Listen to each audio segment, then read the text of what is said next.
BJP ने मुकेश सहनी पर इस्तीफे का दबाव बढ़ा दिया है। प्रदेश बीजेपी अध्यक्ष डॉक्टर संजय जायसवाल ने मत्स्यजीवी समाज के नेताओं के साथ मुकेश सहनी पर जोरदार हमला बोला। संजय जायसवाल ने कहा कि मुकेश सहनी के मंत्री रहते हुए मछुआरा समाज को सबसे ज्यादा नुकसान पहुंचाया गया है और इस पर बीजेपी ने संज्ञान लिया है और कार्रवाई जरूर होगी। पूरे मत्स्यजीवी समाज के लिए जितना नुकसान मंत्री ने आज के कैबिनेट मंत्री ने किया उतना कभी मत्स्यजीवी समाज का नुकसान नहीं हुआ था। पशुपालन और मत्स्यजीवी कैबिनेट मंत्री को देना था, अगर वह आज तक एक साजिश के तहत नहीं दिए हैं, क्योंकि उनसे बेचारे ये गरीब मछुआरे जो मंत्री हैं इनसे कोई भी आर्थिक लाभ उनको नहीं हो सकता और इसीलिए एक साजिश के तहत मंत्री पद समाप्त करके यह पूरे कार्यकारिणी बना करके एक अफसर को उसका मालिक बनाना कहीं ना कहीं मत्स्यजीवी समाज के प्रति बहुत बड़ी साजिश है और इस पर भारतीय जनता पार्टी संज्ञान में ले चुकी है और निश्चित तौर पर इसका निर्णय करेगी। बिहार में सख्त तौर पर शराबबंदी लागू की गई है। खुद मुख्यमंत्री नीतीश कुमार लगातार लोगों को नशे की लत से बचने की सलाह देते हैं, लेकिन शराब का कहर थमने का नाम नहीं ले रहा। भागलपुर में फिर 2 दिनों में 3 लोगों की मौत शराब के सेवन से हो चुकी है और सवाल शासन और प्रशासन से लेकर तमाम तंत्र पर अब एक बार फिर से उठ खड़े हुए हैं, क्योंकि इसी साल जहरीली शराब ने 70 से ज्यादा जिंदगियां ली ली।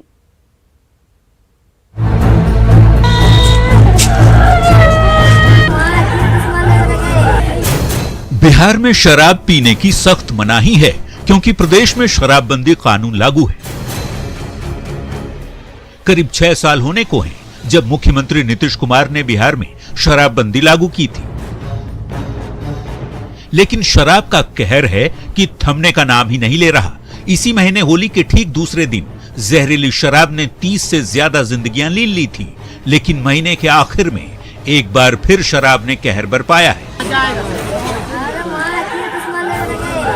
भागलपुर के परबत्ती मोहल्ले में शनिवार की शाम जहरीले जाम के सेवन से 3 लोग बीमार पड़ गए थे, लेकिन शहर के सबसे बड़े सरकारी अस्पताल में इलाजरत युवक ने रविवार को दम तोड़ दिया। मृतक मुंबई में नौकरी करता था और होली में अपने गांव आया हुआ था। तो सुबह में सुता हुआ था, सो कर उठा, घर गया, घर में बोला माँ पानी दो, पानी थोड़ा सा पिया तो तलमलाने लगा। उसके बाद फिर क्या डॉक्टर को बुलाए, बोला कि 2 पानी चढ़ेगा ग्लूकोज तो ठीक हो जाएगा। अभी उसका साथी का 2 भी आदमी यहाँ पे भर्ती है। ऐसा बात 2 अभी तक भर्ती है, 1 तो दम तोड़ चुका, 2 और भी है। सब साथे पिया था? हाँ, तीनों साथे पिया था। जबकि शनिवार को ही भागलपुर के लोदीपुर थाना क्षेत्र के चौधरी डीह में 2 लोगों की मौत शराब पीने से हो गई थी। दोनों मृतक चचेरे भाई थे। मौत से ठीक पहले सुबोध ने शराब पीने की बात स्वीकार कर ली थी, लेकिन पुलिस इन मौतों को शराब से हुई मौत नहीं बता रही। हम आपको मृतक सुबोध का वो बयान सुनाते हैं जो उसने मौत के ठीक पहले कहा था।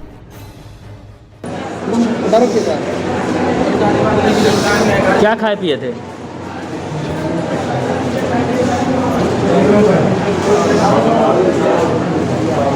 खाए पिए थे? क्या चीज? दारू पी थी। कब? कल। आखिर शराबबंदी वाले बिहार में शराब का कहर कब थमेगा, ये सवाल इसलिए भी क्योंकि इसी साल के आंकड़े बेहद खतरनाक हैं। 21 मार्च 2022 भागलपुर में 17 लोगों की मौत।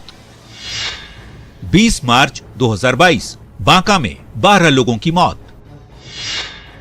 20 मार्च 2022 मधेपुरा में 4 लोगों की मौत। 16 मार्च 2022 कटिहार में 3 लोगों की मौत। 13 मार्च 2022 गोपालगंज में 7 लोगों की मौत। जनवरी 2022 सारण में 15 लोगों की मौत। जनवरी में ही नालंदा में 14 लोगों की मौत हो चुकी है। सवाल उस प्रशासनिक तंत्र पर भी उठ खड़े हुए हैं जिस पर शराबबंदी कानून को लागू करने की जिम्मेदारी है।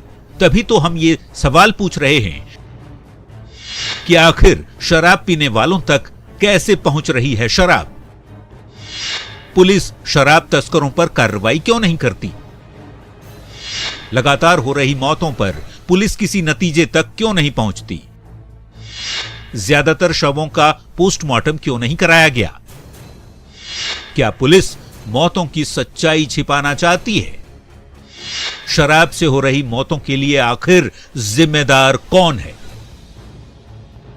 न्यूज़ 18 के लिए भागलपुर से आशीष रंजन के साथ ब्यूरो रिपोर्ट। भागलपुर के लोधीपुर थाना क्षेत्र के चौधरी में शराब पीने से 2 चचेरे भाइयों की मौत के बाद प्रशासन अब हरकत में है। एंटी लीकर टास्क फोर्स और लोधीपुर थाना पुलिस ने आधा दर्जन से अधिक जगहों पर छापेमारी की। जायजा लिया न्यूज़ 18 संवाददाता आशीष रंजन ने। लोधीपुर में 2 भाइयों की शराब से हुई मौत के बाद आप देख सकते हैं कि लगातार जो है एंटी लीकर टास्क फोर्स हो या फिर थाने की पुलिस हो, लोधीपुर की लगातार छापेमारी अभियान चला रही है। लोधीपुर इलाके में कई जगहों पर छापेमारी की गई है और लगातार शराब की तलाश की जा रही है। जो इस काम में पहले से जुड़े हुए लोग थे उनके घरों की तलाशी ली जा रही है और ये सुनिश्चित किया जा रहा है कि कहीं शराब फिर से ये लोग तो नहीं बेच रहे हैं। इसको लेकर लगातार छापेमारी जारी है। आधा दर्जन जगहों पर अभी तक छापेमारी की गई है। आप देख सकते हैं कि मोहल्ले के लोग भी भीड़ लगाकर देख रहे हैं छापेमारी का। एक तरह से यहाँ पर लोग काफ़ी संख्या में इकट्ठा हो गए हैं और जो छापेमारी पुलिस की चल रही है उसको देख रहे हैं और यहाँ पर उत्पाद निरीक्षक खुद यहाँ पर अपनी मॉनिटरिंग किए हुए हैं। सर, कितनी जगहों पर छापेमारी की गई है? छापामारी नियमित छापामारी है। अभी हम लोग 5 जगह पे कर चुके हैं, अभी 6ठा जगह पे छापामारी जारी है।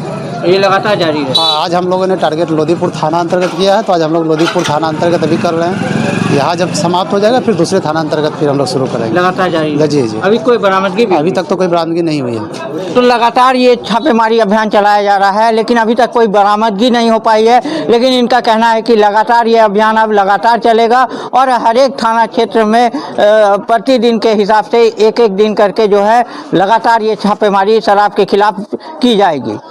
आशीष रंजन, न्यूज़ 18 भागलपुर।